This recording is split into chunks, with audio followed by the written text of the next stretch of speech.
ஒரு பயங்கர குழப்பம், கலக்கம், என்ன செய்வதுன்னு தெரியல, யோசிக்கவே முடியல, செய்யலாமா செய்ய வேணாமா. அப்படிப்பட்ட சூழ்நிலையில நாம எப்படி இருக்கணும்? பொறுமையாய் தேவனிடத்துல இருந்து ஜெபம் பண்ணணும். அப்ப குழப்பத்துல இருக்கிறோம், என்ன நடக்கிறது என்று, என்ன செய்ய வேண்டும் என்று புரியாமல் திகைத்து நிற்கும் சூழ்நிலையில பொறுமையாய் தேவ சமூகத்துல ஜெபம் பண்ணிடணும். அப்ப இந்த குழப்பம் வர நேரத்துல திடீர் மாற்றங்கள் அல்லது மனம் சிந்திக்கவே முடியாத அளவுக்கு சில சூழ்நிலை வரும். ஒரு சிந்தித்து ஒரு முடிவே எடுக்காத அளவுக்கு ஒரு சூழ்நிலையா இருக்கும்.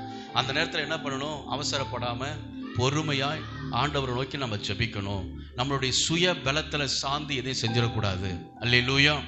சங்கீத புஸ்தகம் 37ஆம் அதிகாரம் 7வது வசனத்தை நீங்க வாசி பார்த்தீங்கன்னா, சங்கீதம் 37:7 கர்த்தரை நோக்கி அமர்ந்து அவருக்கு காத்திரு, காரிய சித்தி உள்ளவன் மேலும் தீவினைகளை செய்கிறவன் மேலும் எரிச்சலாகாதே. அல்லேலூயா. அப்ப தாவீது என்ன சொல்றாரு? நீ அமர்ந்து காத்திருப்பா. குழப்பமான சூழ்நிலையில நம்ம ஒரு குழப்பம் இருக்கும். சர்ச்சைக்கு போறேன், ஆண்டவரை ஆராதிக்கிறேன், நல்லா இருக்கிறேன், நல்லா தான் எல்லாமே செஞ்சுட்டு இருக்கேன், ஆனால் என் வாழ்க்கையில் இவ்வளோ பிரச்சனை இருக்கு. அவன் வாழ்க்கை பாரு, நல்லா இருக்கிறான், அதர்மம் பண்றான், அநியாயம் பண்றான், திருட்டுத்தனமா இருக்கான், இப்படி நல்லா இருக்கானே. அதுதான் இங்க சொல்லுது, காரிய சித்தி உள்ளவன் மேலும். காரிய சித்தி உள்ளவன், அவன் செய்யலாம் எல்லாம் வாக்கியதுப்பா, நல்லா தான் இருக்கிறானே, ஆண்டவர் தேடல, அவன் மேலும் தீவினைகளை செய்கிற மனுஷன் மேலும். தீமையை செஞ்சிட்டு இருப்பான், அவன் நல்லா தான் இருப்பான், அவனை பார்த்து நீ எரிச்சல்லாம் ஆகாத, அமர்ந்து காத்திரு. அவங்களுடைய வாழ்க்கை திடீர்னு எப்படி மறையும்னே தெரியாது. அல்லேலூயா. அப்ப பொறுமையாய் குழப்பத்தின் சூழ்நிலையில நீ பொறுமையாய் கர்த்தருக்கு காத்திரு. நீதிமொழிகள் புஸ்தகம் 3ஆம் அதிகாரம் 5வது வசனம். நீதிமொழிகள் 3:5 நீங்க வாசித்து பார்த்தீங்கன்னா, அதுல வார்த்தை சொல்லுகிறது, உன் சுய புத்தியின் மேல் சாயாமல் உன் முழு இருதயத்தோடு கர்த்தரில் நம்பிக்கையாயிரு. அப்ப குழப்பத்தின் சூழ்நிலையில உன்னுடைய புத்தியின் மேல் சாயாமல், சுய புத்தி இதை செஞ்சிடலாம் அல்ல, அந்த குழப்பமான சூழ்நிலையில முழு இருதயத்தோடு கர்த்தரில் பொறுமையாயிரு. அல்லேலூயா. கொஞ்சம் பொறுமையாயிரு.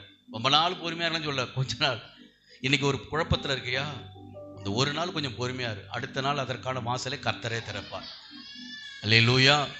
கர்த்தருக்கு ஸ்தோத்திரம். அப்ப இந்த பொறுமையை குறித்து தாவீது அநேக காரியங்களை எழுதியிருக்கிறார். சாலமோன் அநேக காரியங்களை அவர் எழுதியிருக்கிறார். அல்லேலூயா. அப்ப கொஞ்சம் பொறுமையா இருந்தா ஒரு தெளிவான ஒரு காரியம், தெளிவான வாசல், தெளிவான காரியம் நமக்கு கிடைக்கும். அல்லேலூயா. கர்த்தருடைய நாமத்துக்கு மகிமை உண்டாவதாக. ஒரு உதாரண கதையை சொல்ல விரும்புகிறேன். நல்லா கவனிங்க, எல்லாரும் என்ன கவனிங்க. ஒரு துறவி ஒருத்தர் இருந்தார். அந்த துறவிக்கு சீடர்கள் இருந்தாங்க, ஒரு 5 சீடர்கள் இருந்தாங்க. இப்ப அந்த துறவியும் அந்த சீடரும் வேறொரு ஊருக்கு நடந்து போறாங்க. அப்ப அன்றைய காலகட்டத்தில் பஸ் வசதியெல்லாம் கிடையாது இல்லையா. அவங்க நடந்து போகும்பொழுது ஒரு ஆற்றை கடக்க வேண்டும். அந்த ஆற்றை கடந்து தான் போகணும். இப்ப அவங்க ஆற்றங்கரைக்கு வந்த உடனே அவங்களுக்கு ரொம்ப கலப்பா இருந்ததுனால கொஞ்ச நேரம் அந்த ஆற்றங்கரையில அந்த மரத்து நிழல்ல நம்ம கொஞ்சம் இளைப்பாறிட்டு அதற்கப்புறம் நம்ம ஆற்றை கடந்து போகலாம் அப்படின்னு அவங்க சொல்லி அங்க இருந்தாங்க. அந்த ஆற்றுல பாத்தீங்கன்னா இந்த கணுக்கால் அளவு தான் தண்ணி போகும். ஆற்றுல எவ்வளவு போவோம்? இப்ப எல்லாரும் நடந்து ஆற்றை கடந்து போகலாம். அந்த ஆற்றுல அந்த மாட்டு வண்டி, டயர் வண்டி, இப்படி வண்டி எல்லாம் அந்த ஆற்றை கடந்து அந்த அக்கறைக்கு போகும். அப்ப இவங்க அங்க வருவதற்கு முன்பாக அந்த ஆற்றை கடந்து ஒரு வண்டி கடந்து போச்சு. அந்த துறவி அதை பார்த்தார். வரும்போது தூரத்தில் வரும்போதே பார்த்தார், அது கடந்து போச்சு. அப்ப இவரு அந்த மரத்தடிக்கு வந்த உடனே ஆற்றங்கரையில உட்கார்ந்த உடனே சீடரை பார்த்து சொன்னாராம், நீ கொஞ்ச நாழி பொறுமையா ஓய்வு எடுத்து அதுக்கப்புறம் ஆற்றுக்கு போய் எனக்கு கொஞ்சம் குடிக்க தண்ணி மொண்டு வா, எனக்கு ரொம்ப தாகமா இருக்கு அப்படின்னு சொன்னாராம். அப்ப இந்த சீடன் என்ன செஞ்சானா, அவர் சொன்னாரு, கொஞ்சம் ஓய்வு எடுத்து கொஞ்சம் நேரம் கழிச்சு போ அப்படின்னு சொன்னார். இவன் என்ன செஞ்சான், ஐயோ நம்ம குருவுக்கு ரொம்ப தாகமா இருக்கே, நம்ம என்ன ஓய்வு எடுக்கணும், உடனே போய் தண்ணி எடுத்துட்டு வந்துடும் அப்படின்ட்டு அவர் என்ன செஞ்சானா, வேகமா ஓடணும் ஆற்றுக்கு போய் தண்ணி எடுக்கலான்னு பார்த்தா தண்ணி குழம்பி இருக்கு. எப்படி இருக்கு? ஏன்னா அப்பதான் ஒரு வண்டி கடந்து போச்சு. இப்போ இவன் வந்து பார்த்தான், இந்த தண்ணி எப்படி குடிக்கிறது, குழம்பி போயிருக்கு, சேரா இருக்கு, எப்படி குடிக்கிறதுன்ட்டு துறவிட்டு வந்து சொன்னாலாம், ஐயா இந்த ஆற்று நீர் குடிப்பதற்கு நல்லதல்ல. என்ன சொன்னா, குடிப்பதற்கு நல்லதல்ல, இதை குடிக்க முடியாது, கலங்கி இருக்கு, குழம்பி இருக்குன்னு சொல்லலாம். அப்போ அந்த துறவி அவர் சொன்னாரா, நான் கொஞ்ச நேரம் உன்னை ஓய்வு எடுத்துட்டு தானே போ சொன்னேன், நீ எதுக்கு இப்போ போன, இப்பயும் சொல்ற கொஞ்சம் ஓய்வு எடுத்துட்டு திரும்ப போய் பாரு, அந்த தண்ணி நல்லா இருக்கும் அப்படின்றாராம். இவனால முடியல. அப்ப நம்ம என்ன சரியா பார்க்கலையா, நம்மள சந்தேகப்படுறாரா அப்படின்ட்டு இவன் திரும்பவும் போயிட்டான். திரும்பவும் போய் பார்த்தா ஆற்று நீர் எப்படி இருக்கு, இன்னும் தெரியல, அது அப்படியே குழம்பி போய் கலங்களா இருக்கு. திரும்ப வந்து சொல்றான், இல்ல அதை குடிக்கவே முடியாது அப்படின்னாராம். சரி ரைட் ஓகே, நீ தண்ணி குடிக்க போவேனா, கொஞ்ச நாள் அமர்ந்துரு அப்படின்னாராம். அமர்ந்துட்டான். அப்போ கொஞ்ச நாள் கழிச்சு சொன்னாராம், இப்போ போயிட்டு நீனு அந்த ஆற்று நீரை குடிக்க கொண்டுட்டு வானா. இப்போ போனா ஆற்று நீர் தெளிவா இருக்கு. எப்படி இருக்கு, தெளிவா இருக்கு, நல்ல குடி. அப்போ கொண்டுட்டு வந்து துறவிக்கு கொடுத்தார், எல்லாரும் குடிச்சாங்களாம். அப்போ இவன் கேட்குறான், குருவே இந்த மந்திரத்தை எனக்கு சொல்லி கொடுங்க. எந்த மந்திரத்தை? ஆற்று நீரை, குழம்புன நீரை, கலங்கன நீரை நல்ல தண்ணி ஆக்குற இந்த மந்திரம் எனக்கு வேணும், எனக்கு கற்றுக் கொடுங்க அப்படின்னு கேட்குறான். அவர் சொன்னாரா, இது மந்திரம்லாம் ஒன்றும் இல்லைப்பா, கொஞ்ச நேரத்துக்கு முன்னாடி தான் அந்த ஆற்றுல வண்டி ஒன்று போச்சு, அதனால தான் அது கலங்கி போய் இருந்துச்சு.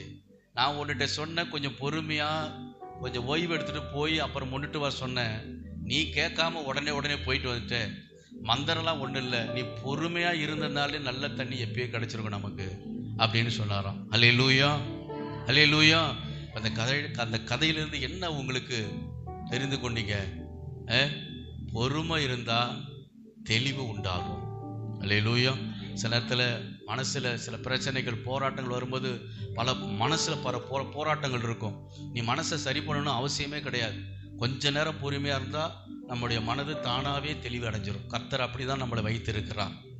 அப்ப பொறுமை இருக்கும்போது எந்த குழப்பமும் கலக்கமும் நம்மளை மேற்கொள்ள விடாது. ஒரு அல்லேலூயா சொல்லுவோமா? அல்லேலூயா. அப்ப குழப்பத்தின் நேரத்துல பொறுமையாய் கர்த்தரை நோக்கி ஜெபம் பண்ணுங்க. அவர் தெளிவான வார்த்தையும் பாதையும் உங்களுக்கு தருவார். இப்ப மோசேயை குறித்து சில காரியங்களை தியானிப்போம். மோசே ஆண்டவரால் தெரிந்தெடுக்கப்பட்ட தலைவர். கிட்டத்தட்ட லட்சக்கணக்கான ஜனங்கள், 30 லட்சத்துக்கு மேற்பட்ட ஜனங்களை வழிநடத்தி வருகிறார். இப்ப இப்படிப்பட்ட நேரத்துல அந்த மோசேயுடைய பொறுமையை குறித்து நம்ம தியானிக்கும் போது ஆச்சரியமா இருக்கும் அவருடைய வாழ்க்கையில. அப்ப வரும்போது அநேக பிரச்சனைகள், அநேக குழப்பங்கள், கலக்கங்கள். முதல்ல இந்த எகிப்தை விட்டு வந்த உடனே செங்கடல், செங்கடல் குறுக்க நிக்குது, அதை கடந்துதான் போகணும், வழி இல்லை. பார்வோன் பின்னாடியே துரத்திட்டு வரான். இவங்களெல்லாம் செங்கடல்ல கடற்கரையில போட்டு அழிச்சு சாகடிச்சிடணும் அவன் வந்துட்டு இருக்கிறான். இப்ப ரெண்டு பக்கம் பாருங்க, ஒரு குழப்பத்தின் சூழ்நிலையில ஜனங்க நிக்கிறாங்க, என்ன செய்வதுன்னு தெரியல. அப்ப மோசே சொல்றாரு, பயப்படாதீங்க. என்ன சொல்றாரு? பயப்படாதீங்க, கர்த்தர் நமக்காக யுத்தம் செய்வார். மோசேயுடைய பொறுமை பாருங்க. இன்னும் அநேக காரியங்கள். வனாந்தரத்துல முறுமுறுத்தார்கள். மாறாவை வந்த பொழுது அங்க மோசேவை கல்லெடுத்து அடிக்க எல்லாம் சூழ்ந்து கொண்டார்கள். தண்ணீர் இல்லை. அப்ப தண்ணீர் இல்லாதால ஆண்டவரை முறுமுறுத்தார்கள், கலகம் பண்ணினார்கள்.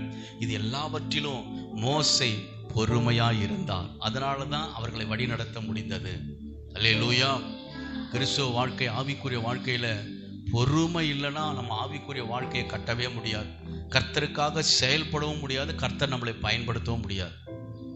அப்ப பொறுமை ரொம்ப முக்கியம்.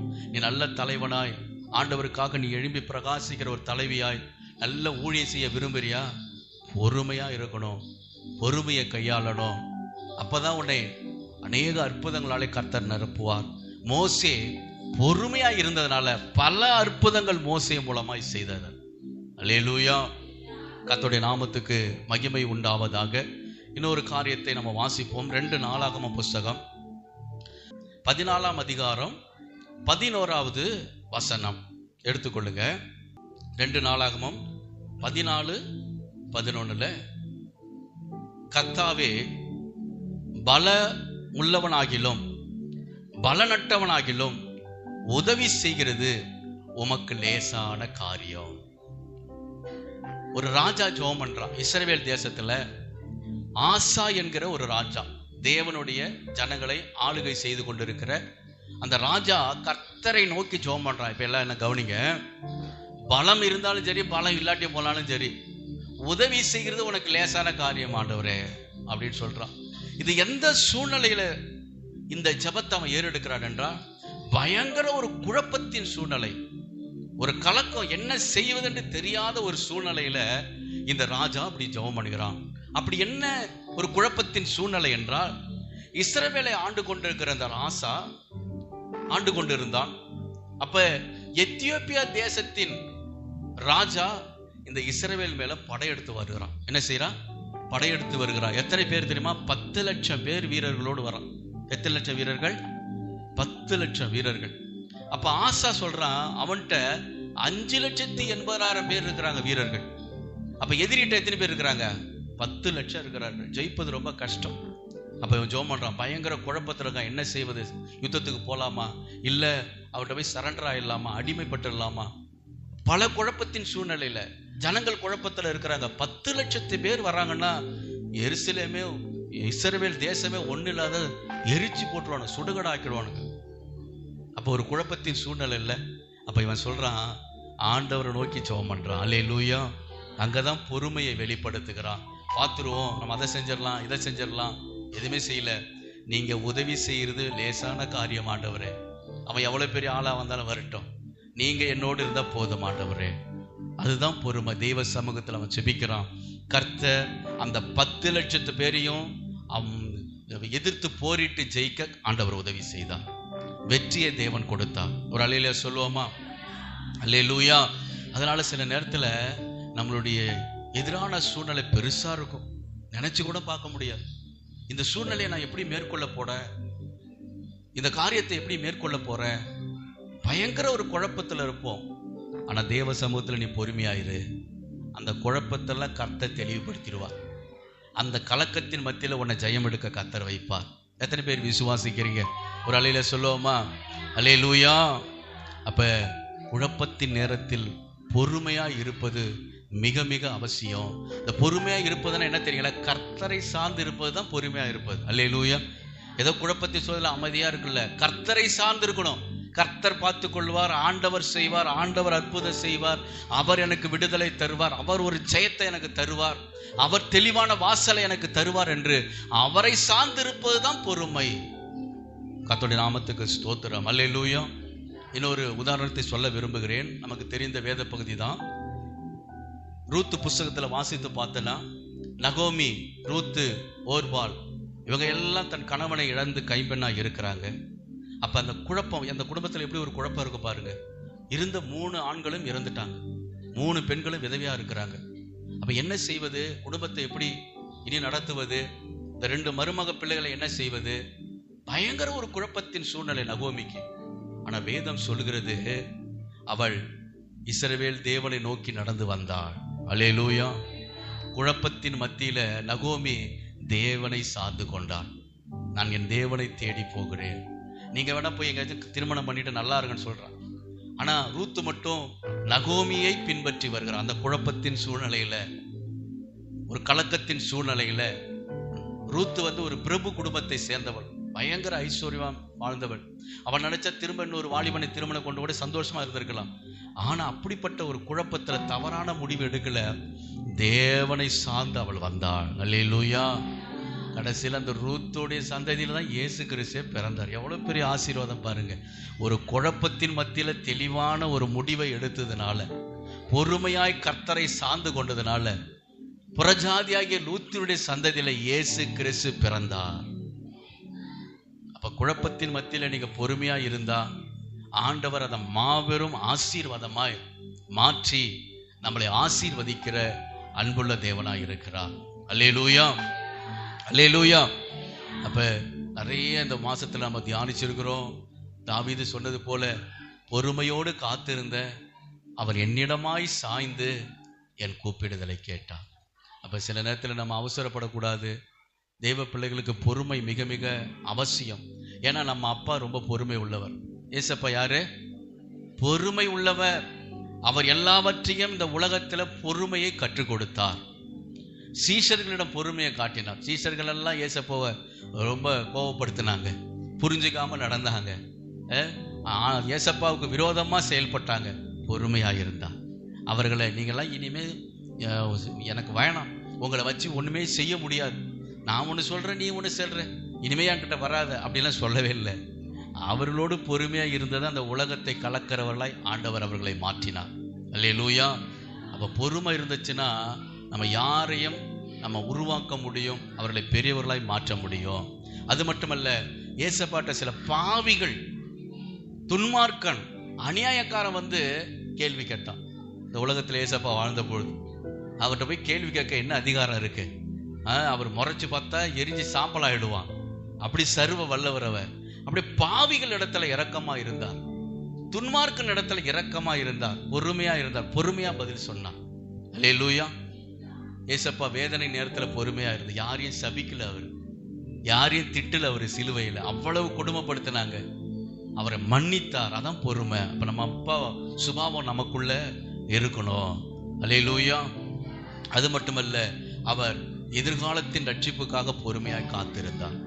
சில நேரத்தில் நம்ம குடும்பத்துல சில ரட்சிக்கப்படணும், சில நபர் ரட்சிக்கப்படணும்னா அவங்களிடத்துல நீங்க பொறுமையா இருங்க, பொறுமையா இருந்து ஜெபம் பண்ணுங்க, அவங்க ரட்சிக்கப்படுவாங்க. நமக்கு நித்திய ஜீவனை கொடுக்கும்படி ஏசப்பா எல்லாவற்றையும் பொறுமையை சகித்து கொண்டார். அதனாலதான் இன்னைக்கு இயேசுவுடைய பிள்ளையாய் நாம மாற முடிந்தது. நித்திய ஜீவனை கொடுக்கும்படி கர்த்தர் பொறுமையா இருந்தார். தேவ சித்தத்தை நிறைவேற்ற இயேசு கிறிஸ்து பொறுமையா இருந்தார். அல்லேலூயா. அப்ப கர்த்தருடைய சித்தத்தை நிறைவேற்ற நம்ம பொறுமையா இருக்கணும். அப்பதான் நம்ம வாழ்க்கையில ஆசீர்வாதத்தை பெற முடியும். அல்லேலூயா. அப்ப கிறிஸ்துக்குள்ளாக இருக்கிற நாம பொறுமை மிக மிக அவசியம். இன்னைக்கு நிறைய இடத்துல நம்ம பாஸ்டர்ஸ் எல்லாம் நாங்கள் ஜெபம் பண்ணும்பொழுது, இந்த ஃபெலோஷிப்லாம் பேசும்போது சொல்லுவாங்க, சில ஏரியாவில் சில விசுவாசிகளால் அந்த தெருக்குள்ளே போய் ஊழியம் செய்ய போக முடியல. ஏன்னா தெரு மக்கள் நல்ல சாட்சி இல்லை, அதனால அங்கே ஊழியம் செய்ய சுவிசேஷ கூட்டம் நடத்த போக முடியல. போனாலே அவங்க முதல்ல நம்மளை பார்த்து தனியாக பார்த்து சொல்லுவாங்க, உங்கள் விசுவாசி தான் அங்கே இருக்கு, பண்ணுற எவ்வளோ அநியாயம் பண்ணிட்டு இருக்கு பாரு, முதல்ல அதுக்கு நல்ல புத்தியை சொல்லுங்க, அப்புறம் எப்படி அந்த தெரு ரட்சிக்கப்படும். அல்லேலூயா. அப்போ நம்ம வாழ்க்கையில் நம்மளை குற்றப்படுத்துகிற இடத்துலேயே பொறுமையாக இருக்கணும்னா இப்போ எப்படிப்பட்ட வாழ்க்கை வாழ வேண்டும் என்று நம்ம நிதானித்து பாருங்கள். ஏசப்பா அவரை நிந்தித்தவர்கள், தூஷித்தவர்கள், குற்றப்படுத்தினவர்களை பொறுமையாய் மன்னித்து கடந்து சென்றார். அதுதான் உண்மையான கிறிஸ்துவ பிள்ளை. அந்த தன்மையும் குணமும் நமக்கு இருக்கணும். ஒரு அல்லேலூயா சொல்லுவோமா? அல்லேலூயா. அப்போ நம்ம ஆண்டவருடைய வாழ்க்கைக்குள்ளே வந்துட்டோம். வந்த பிறகு நம்ம எப்படி வாழணும்? பொறுமையா வாழணும். அதான் நம்ம வேலை. அல்லேலூயா. நான் சொல்றது உங்களுக்கு புரியுதா புரியல? அப்ப ஆண்டவருக்குள்ள நாம வந்துட்டோம். ஐயோ இப்படிலாம் என்னால வாழ முடியாது, இப்படிலாம் இருக்க முடியாது, நான் போறேன்னா திரும்பவும் நம்ம என்ன செய்வோம்? நரகத்துக்கு பாத்திரனாய் மாறுகிறோம். நித்திய ஜீவனுக்குள்ள நீ இருக்கணும், பரலோக ராஜ்யத்துக்கு போகணும்னா இங்க நீ பொறுமையா இருந்துதான் அங்க போய் சேர முடியும். இங்க பொறுமை இல்லைன்னா அங்க போறது ரொம்ப கஷ்டம். அல்லேலூயா. அப்ப குழப்பத்தின் மத்தியில பொறுமையா இருங்க. சில கலக்கம் வரும், போராட்டங்கள் லட்சத்துல பொறுமையாய் கடைப்பிடித்து ஜெபம் பண்ணுங்க. கர்த்தர் அந்த குழப்பத்தை ஆசீர்வாதமாய் மாற்றுகிற தேவன், கலக்கத்தை ஆசீர்வாதமாய் மாற்றுகிறது. நீ பொறுமையா ஒரு சமூகத்தில் அமர்ந்துட்ட, அது உனக்கு ஆசீர்வாதமா நிச்சயம் மாற்றிடுவார். உன்னுடைய பிரயாசம் நிச்சயம் வாய்க்கப்படும். அல்லேலூயா.